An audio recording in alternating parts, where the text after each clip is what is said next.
Geneva পৌঁছেছেন প্রধানমন্ত্রী শেখ হাসিনা। বিমানবন্দরের সংবর্ধনা। আজ ভাষণ দেবেন বিশ্ব আবহাওয়া কংগ্রেসের উচ্চ পর্যায়ের অধিবেশনে। সংবিধানের বিভিন্ন সংশোধনী নিয়ে উচ্চ আদালতের রায় পর্যালোচনা করতে আজ আবারও বৈঠকে বসছে সংবিধান সংশোধনে গঠিত বিশেষ কমিটি। রাষ্ট্রপতি মোহাম্মদ জিল্লুর রহমানের সাথে বিদায়ী প্রধান বিচারপতি এবিএম খায়রুল হকের সাক্ষাৎ।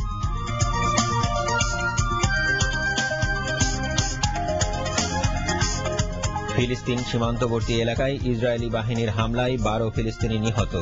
গুয়েতামালায় মাদক নিয়ে 2 গ্রুপের সংঘর্ষে নিহত 27। এবং গায়ানায় 2 টেস্ট সিরিজের প্রথম টেস্টে পাকিস্তানকে 40 রানে পরাজিত করে সিরিজে 1-0 এগিয়ে গেল ওয়েস্ট ইন্ডিজ।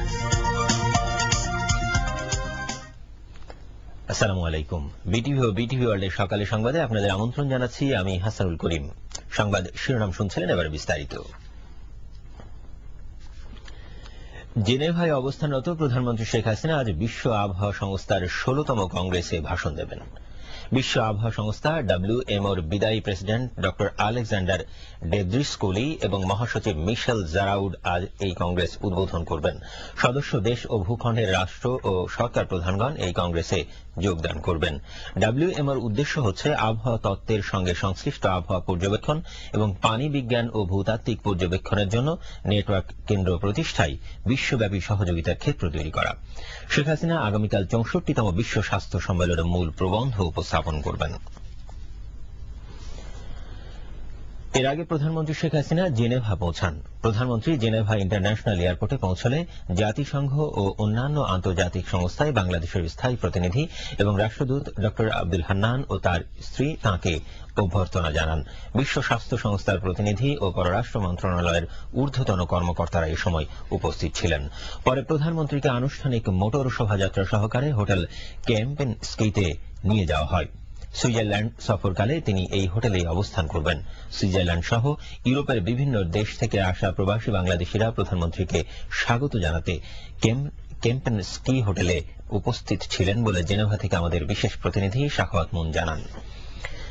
2টি উচ্চ পর্যায়ের কর্মসূচিতে যোগদান ছাড়াও বাংলাদেশের প্রধানমন্ত্রী WTOর মহাপরিচালক Pascal Lamy, Microsoft chairman William Bill H Gates এবং বাণিজ্য ও উন্নয়ন সংস্থা সংক্রান্ত জাতিসংঘ সম্মেলনের মহাসচিব ড সুপাচাই পানি চপাকদির সঙ্গে বৈঠক করবেন। সরকারি সফরসূচি অনুযায়ী প্রধানমন্ত্রী 18 মে কানাডার উদ্দেশ্যে জেনেভা এবং 24 মে ফ্রান্সের উদ্দেশ্যে কানাডা ত্যাগ করবেন। বাংলাদেশের প্রধানমন্ত্রী 26 মে প্যারিসে global initiatives on girls and women এডুকেশনের উদ্বোধনী অনুষ্ঠানে বক্তৃতা করবেন। আগামী 28 মে তিনি দেশে ফিরবেন বলে আশা করা হচ্ছে।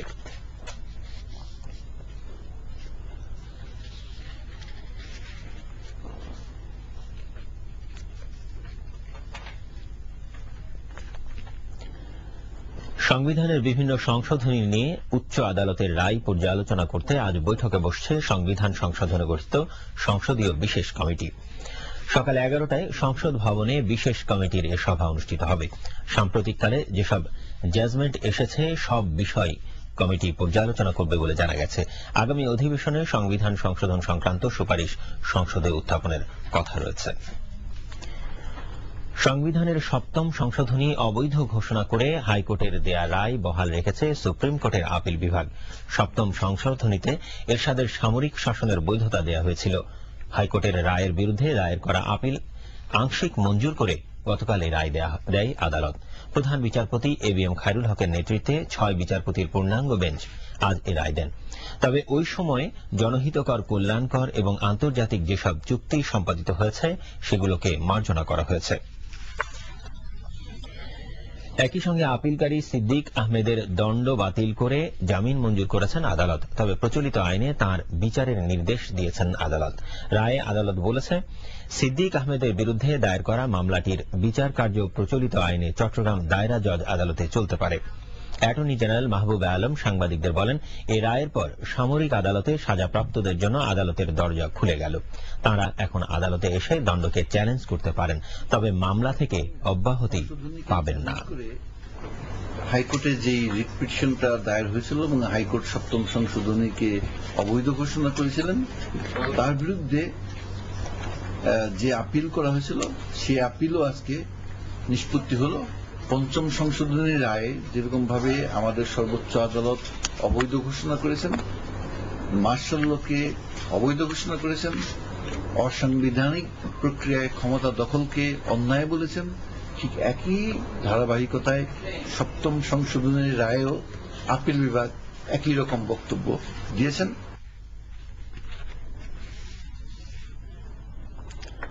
প্রধান বিচারপতি এবিএম খায়রুল হক গতকাল বঙ্গভবনে রাষ্ট্রপতি মাহমুদ জিল্লুর রহমানের সাথে বিদায়ী সাক্ষাৎ করেন। সাক্ষাৎকালে প্রধান বিচারপতি জানান, বিগত 7.5 মাসে সুপ্রিম কোর্টে বিচারাধীন মামলা 3,55,000 থেকে কমিয়ে 2,91,000 আনা হয়। রাষ্ট্রপতি জিল্লুর রহমান প্রধান বিচারপতির মেয়াদকালে প্রায় 64,000 মামলা নিষ্পত্তি হওয়ায় তাকে ধন্যবাদ জানান। রাষ্ট্রপতি আশা প্রকাশ করেন, দেশের বিচার প্রার্থী জনগণের স্বার্থে ভবিষ্যতে এ ধারা অব্যাহত থাকবে।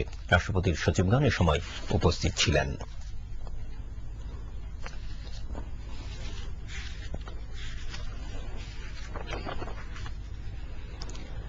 সকল পক্ষের সাথে আলোচনা করে আজ সিএনজির মূল্য বৃদ্ধির সাথে সমন্বয় করে বাস ভাড়া নির্ধারণ করা হবে বলে জানিয়েছেন যোগাযোগ মন্ত্রী সৈয়দ আবুল হোসেন।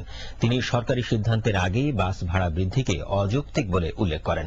সম্প্রতি রূপান্তরিত প্রাকৃতিক গ্যাস সিএনজির দাম বৃদ্ধির প্রেক্ষাপটে সরকারি নির্দেশ ছাড়াই কোন কোন রুটে বাস ভাড়া বৃদ্ধি করা হয়েছে। গতকাল ঢাকায় এ নিয়ে সাংবাদিকদের সাথে কথা বলতে গিয়ে যোগাযোগ মন্ত্রী আবুল হোসেন এসব কথা বলেন। রিপোর্ট শাওনাজ নাতের। রাজধানীর মহাখালী থেকে মিরপুর 1 পর্যন্ত বাসের নির্ধারিত ভাড়া ছিল 10 টাকা, কিন্তু গেল শুক্রবার থেকে সরকারি কোনো সিদ্ধান্ত ছাড়াই এ ভাড়া নেওয়া হচ্ছে 16 টাকা। এ নিয়ে যাত্রী ও কাউন্টারম্যানের মধ্যে আছে ভিন্ন কথা, আছে বাকবিতণ্ডা। তবে টিকিটের গায়ে লেখা মূল্য প্রমাণ করে আদায় হচ্ছে বাড়তি ভাড়া। 16 টাকা কোন জায়গার ভাড়া? মিরপুর 1-এর। আমি প্রচার করতেছি 16 টাকা। 16 টাকা আমাদের বাড়াইবো ভাড়া। আগের ভাড়া ছিল 10 টাকা। আমরা কইছে প্রচার করে 16 টাকার ভাড়া বাড়বো। 16 টাকা করে লাঞ্চের পর থেকে বাড়তি ভাড়ার কথা হয়েছে। না না, ও কালকে কাজে ভাড়া হচ্ছে 8 টাকা। হ্যাঁ, ও 10 টাকা রাখছে কালকেই। গেল বৃহস্পতিবার সিএনজির দাম প্রতি ঘনমিটারে 8 টাকা 25 পয়সা বৃদ্ধির সরকারি ঘোষণায় গত 2 দিনে এভাবেই ঢাকা মহানগরীতে চলাচলকারী বিভিন্ন রুটের বাসের ভাড়া বেড়েছে জন প্রতি 30 থেকে 50%। প্রতিটি গন্তব্যে আদায় হচ্ছে গড়ে অন্তত 5 থেকে 60 টাকা অতিরিক্ত ভাড়া। বলাকা লোকাল, তারপরে যে 8 নম্বরের গাড়ি, এগুলো লোকাল গাড়ি, এগুলো ওই 5 টাকার ভাড়া 10 টাকা করে নিচ্ছে। এই কলেজ গেট থেকে এই রামপুরা 20 টাকা, এখন নিচে 50 টাকা 25 টাকা করে। এ ব্যাপারে সরকারি কোনো সিদ্ধান্ত না হলেও পরিবহন মালিকরাই ভাড়া বাড়িয়েছেন বলে জানানো হয় কাউন্টারগুলো থেকে। আমাদের অফিস থেকে বলছে, অফিসে থেকে চার্ট দিছে, ওই চার্ট অনুযায়ী আমরা বিক্রি করতেছি। এই বিষয়ে যোগাযোগ মন্ত্রী সাংবাদিকদের জানান, সরকারি সিদ্ধান্ত ছাড়া এভাবে ভাড়া বাড়ানো অযৌক্তিক। আলোচনা করে একটি ক্যালকুলেশনের মাধ্যমে আমরা নির্ধারণ করব যে কি পরিমাণ যৌক্তিক ভাড়া বাড়তে পারে। ওই সিদ্ধান্তের পরেই সরকারিভাবে জানাই দেওয়া হবে, সেটাই হবে গিয়া নির্ধারিত ভাড়া দেওয়া এবং আদায় করার নিয়ম।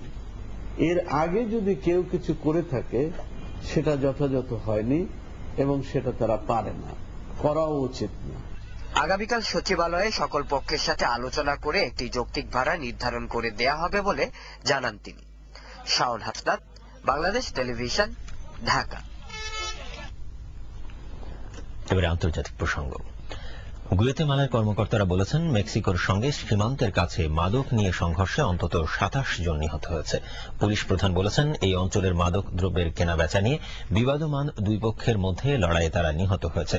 খবরে বলা হয়, পাটেন নামক স্থানে একটি খামার থেকে 25 জন পুরুষ ও 2 জন মহিলার গলিত লাশ উদ্ধার করা হয়েছে।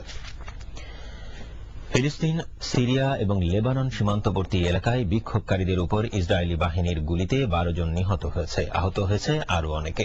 ইসরায়েল রাষ্ট্র প্রতিষ্ঠার বার্ষিকীকে কেন্দ্র করে ফিলিস্তিনিরা যখন নাকবা বা দুর্যোগ দিবস পালন করছে, সে সময় এ হামলা চালানো হয়। 1948 সালে ইসরায়েল রাষ্ট্র প্রতিষ্ঠার পর থেকে হাজার হাজার ফিলিস্তিনি ঘর ছেড়ে পালাতে বাধ্য হয়েছে বা পালাতে বাধ্য করা হয়েছে। আন্তর্জাতিক অর্থ তহবিলের প্রধান ডমিনিক স্ট্রস-কান যৌন নির্যাতনের অভিযোগে নিউ ইয়র্কের আদালতে শিগগিরই হাজির হবেন বলে ধারণা করা হচ্ছে। তার বিরুদ্ধে গুরুতর যৌন নির্যাতন এবং শ্লীলতা হানির অপচেষ্টার অভিযোগ আনা হয়েছে। স্ট্রস-কানের আইনজীবীরা বলেছেন তিনি নিজেকে নির্দোষ দাবি করতে পারেন। আবার দেশের খবর, শিক্ষা মন্ত্রণালয় ঢাকার কয়েকটি মানসম্মত স্কুলের শ্রেণী কার্যক্রম বাংলাদেশ টেলিভিশনের মাধ্যমে সারা দেশে ছড়িয়ে দেওয়ার উদ্যোগ নিয়েছে। আগামী 22 মে থেকে এই সম্প্রচার কার্যক্রম শুরু হবে। শিক্ষামন্ত্রী নুরুল ইসলাম নাহিদ গতকাল শিক্ষা মন্ত্রণালয়ের সম্মেলন কক্ষে এক প্রেস ব্রিফিংয়ে একথা জানান। এ সময় শিক্ষা সচিব ড কামাল আব্দুল নাসির চৌধুরী, প্রধানমন্ত্রীর একান্ত সচিব নজরুল ইসলাম খান, বিটিভির মহাপরিচালক কাজী আবু জাফর সিদ্দিকী, মাধ্যমিক ও উচ্চ শিক্ষা অধিদপ্তরের মহাপরিচালক প্রফেসর নোমানুর রশিদ, ঢাকা শিক্ষা বোর্ডের চেয়ারম্যান প্রফেসর ফাহিমা খাতুন উপস্থিত ছিলেন। প্রেস ব্রিফিংয়ে মন্ত্রী জানান, বিটিভি প্রতি রোববার, সোমবার ও মঙ্গলবার সকাল 9টা10 থেকে 10টা পর্যন্ত ঢাকার 3টি ঐতিহ্যবাহী স্কুলের নবম শ্রেণীর বিষয়ওয়ারি 3টি শ্রেণী কার্যক্রম সম্প্রচার করবে। এই কার্যক্রমে RAJUK Uttara model school and কলেজের রসায়ন, ভিকারুন্নেসা নূন স্কুল অ্যান্ড কলেজের ইংরেজি এবং গভর্নমেন্ট ল্যাবরেটরি স্কুলের অঙ্ক বিষয় নির্বাচন করা হয়েছে। তিনি বলেন, পর্যায়ক্রমে মানসম্মত স্কুলের সংখ্যা ও বিষয় সংখ্যা বাড়ানো হবে। এবারে কৃষি সংবাদ।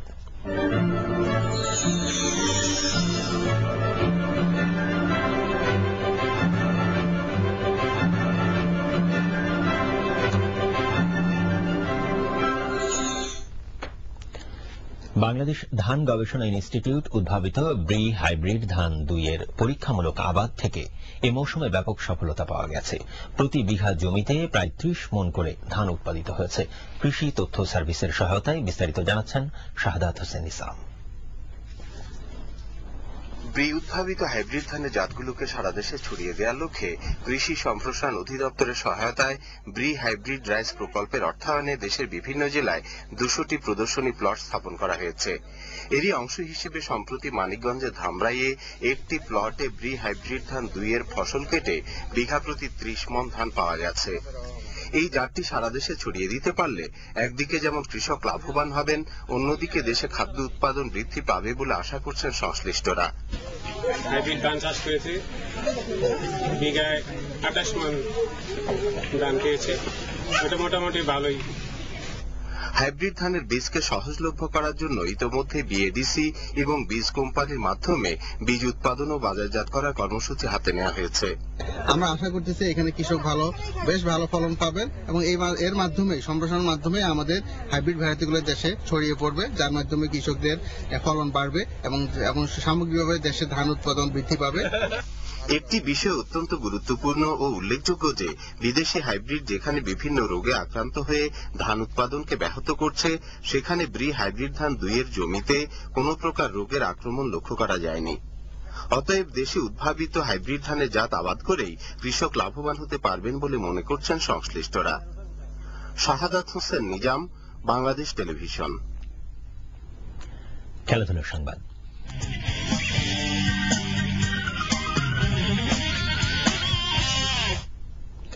গায়ানায় 2 ম্যাচ সিরিজের প্রথম টেস্টে পাকিস্তানকে 40 রানে পরাজিত করেছে স্বাগতিক ওয়েস্ট ইন্ডিজ। জয়ের জন্য 219 রানের লক্ষ্যে ব্যাট করতে নেমে চতুর্থ দিনে পাকিস্তান দ্বিতীয় ইনিংসে সবকয়টি উইকেট হারিয়ে 178 রান সংগ্রহ করে। ওয়েস্ট ইন্ডিজ তাদের প্রথম ইনিংসে 226 ও দ্বিতীয় ইনিংসে করে 152 রান। পাকিস্তান তাদের প্রথম ইনিংসে করে 160 রান। ক্রিকেটের আরো খবর, ইন্ডিয়ান প্রিমিয়ার লিগ আইপিএল এর আজকের একমাত্র ম্যাচে মুখোমুখি হচ্ছে যুবরাজ সিং এর পুনে ওয়ারিয়র্স ও কুমার সাঙ্গাকারার ডেকান চার্জার্স। বাংলাদেশ সময় রাত 8:30টায় মুম্বাইয়ে অনুষ্ঠিত হবে ম্যাচটি। টুর্নামেন্টের নিচের দিকে থাকা দল দুটির 4টি করে খেলায় জয়ী হয়ে পয়েন্ট তালিকায় সমান হলেও পুনে ওয়ারিয়র্স খেলেছে 11টি এবং ডেকান চার্জার্স 12টি। সকালে সংবাদ শেষ করার আগে শিরোনামগুলো জানিয়ে দিচ্ছি আরো একবার। জেনেভা পৌঁছেছেন প্রধানমন্ত্রী শেখ হাসিনা। বিমানবন্দরে সংবর্ধনা, আজ ভাষণ দেবেন বিশ্ব আবহাওয়া কংগ্রেসের উচ্চ পর্যায়ের অধিবেশনে। সংবিধানের বিভিন্ন সংশোধনী নিয়ে উচ্চ আদালতের রায় পর্যালোচনা করতে আজ আবারও বৈঠকে বসছে সংবিধান সংশোধনে গঠিত বিশেষ কমিটি। রাষ্ট্রপতি মোহাম্মদ জিল্লুর রহমানের সাথে বিদায়ী প্রধান বিচারপতি এবিএম খায়রুল হকের সাক্ষাৎ।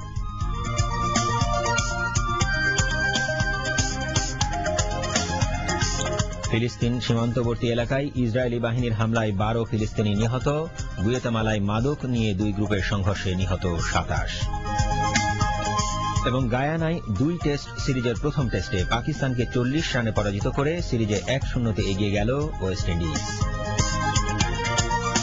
খবর শেষ হল। খোদা হাফেজ।